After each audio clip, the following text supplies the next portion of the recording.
Computing the closure F plus of a set of functional dependencies F is hard in the computational complexity sense. It's exponential in the number of attributes.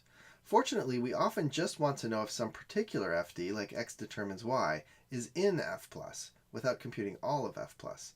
And this can be done efficiently. The way we're going to do it is we're going to compute the attribute closure of the left-hand side x. We denote this as x plus, and it's an attribute closure with respect to F. So here's how it works. X plus is defined as the set of all attributes A such that x determines A is in F plus. It's all the parts of the closure with x on the left-hand side. So the way we're going to compute x plus is very simple. We initialize x plus to be just x, and then we repeat the following loop until there's no change, sometimes called a fixed point. For u determines v, that's in F. If u is in x plus already, then add v to x plus. Just keep doing this loop until we've added all the attributes to x plus that we can. And when we're done, we just check to see if y is in x plus. If so, then x determines y is in F plus. And you can use this approach to check for keys of a relation.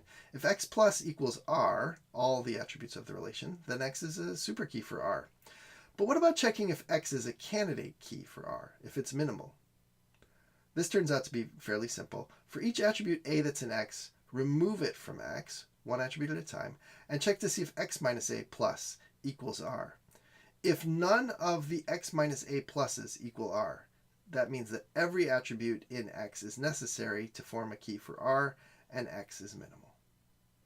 Let's look at an example of using attribute closures. We've got this relation R, which has 5 columns A through E, and we've got F, a set of functional dependencies. B determines CD, D determines E, B determines A, E determines C, and AD determines B.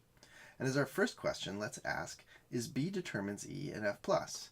Well, let's look at B plus, the attribute closure of B. C and D are both in there because of the rule B determines CD. So we've got B, C, and D.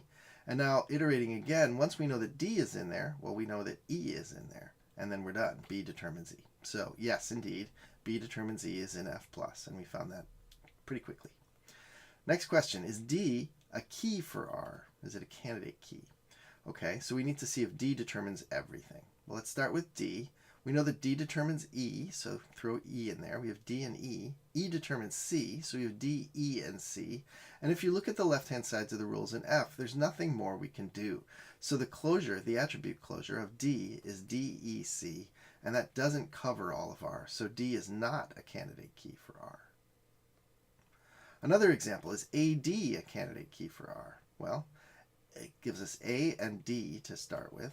And once you have D, you have E because D determines E. And with E, we've got E determines C. Okay, and now with A and D, we also have AD determines B. So we've got that. On the right-hand side, we have A, B, C, D, and E. And so clearly, therefore, AD does indeed determine R. The closure of AD has all the attributes in it. All right, but is AD a candidate key for R? Well, to figure this out, we have to remove the attributes of AD one by one. So let's start by removing D. That gives us A. And A plus, if we look at it, is just A. A alone is not on the left-hand side of any rules in F. And so the only thing we can determine from A is the trivial dependency A.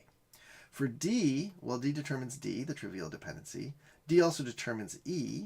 And E determines C. And then we're done, as we showed before. So D plus is not a key. A is not a key. But AD is a key. Therefore, AD is a candidate key for R. It's not a superkey, it's a candidate key. Finally, is ADE a candidate key for R? Well, clearly it's not, because we already know that AD is a superkey. It's a candidate key. So there's a subset of ADE that is a key, and therefore ADE is not a candidate key, it's a superkey.